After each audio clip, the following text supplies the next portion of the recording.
ವರ್ಷದ ಮೊದಲ ಹಬ್ಬ ಯುಗಾದಿಯ ಹಾರ್ದಿಕ ಶುಭಾಶಯಗಳು ಎಲ್ರಿಗೂ. ನಾನಿವತ್ತು ನಮ್ಮ ಮನೆಯಲ್ಲಿ ನಮ್ಮ ದಾವಣಗೆರೆ ಭಾಗದಲ್ಲಿ ಮಾಡುವಂತಹ ಬೇವಿನ ರೆಸಿಪಿನ ನಿಮ್ಮ ಜೊತೆ ಶೇರ್ ಮಾಡ್ತಾ ಇದ್ದೀನಿ.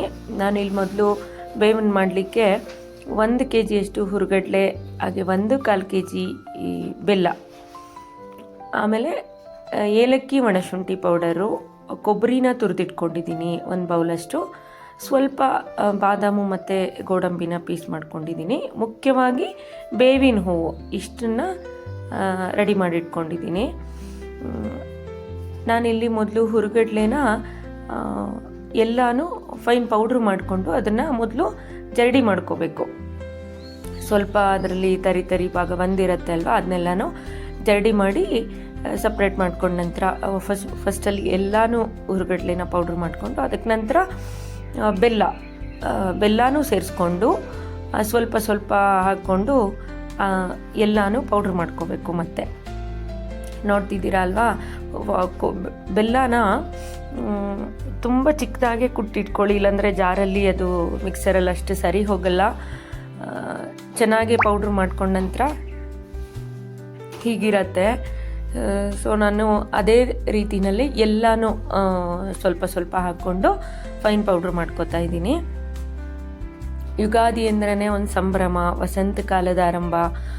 ಇವಾಗಂತೂ 2-3 ದಿನದಿಂದ ಮಳೆ ಬರ್ತಾ ಇದೆ, ಮರ ಗಿಡಗಳಲ್ಲೆಲ್ಲ ಹಸಿರು ಎಲೆಗಳು, ನೋಡಲಿಕ್ಕೆ ವಾತಾವರಣ ತುಂಬ ಚೆನ್ನಾಗಿದೆ. ನಿಮ್ಮ ಕಡೆ ಹೇಗಿದೆ ಕಮೆಂಟಲ್ಲಿ ತಿಳಿಸಿ. ನೋಡ್ತಿದ್ದೀರಾ, ಈ ರೀತಿ ಎಲ್ಲನೂ ಪೌಡ್ರ್ ಮಾಡ್ಕೊಂಡ ನಂತರ ನಾನಿಲ್ಲಿ ಮೊದಲು ಬೇವಿನ ಹೂವನ್ನು ಸೇರಿಸ್ಕೊತಾ ಇದ್ದೀನಿ.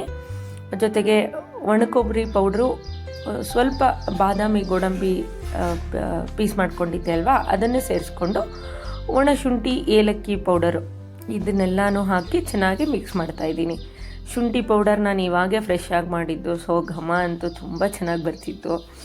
ಯಾವುದೇ ಸ್ವೀಟ್ ಇರಲಿ ಒಣಶುಂಠಿ ಪೌಡರ್ ಹಾಕಿದರೆ ಅದರ ಟೇಸ್ಟ್ ಇನ್ನೂ ಚೆನ್ನಾಗಿರತ್ತೆ.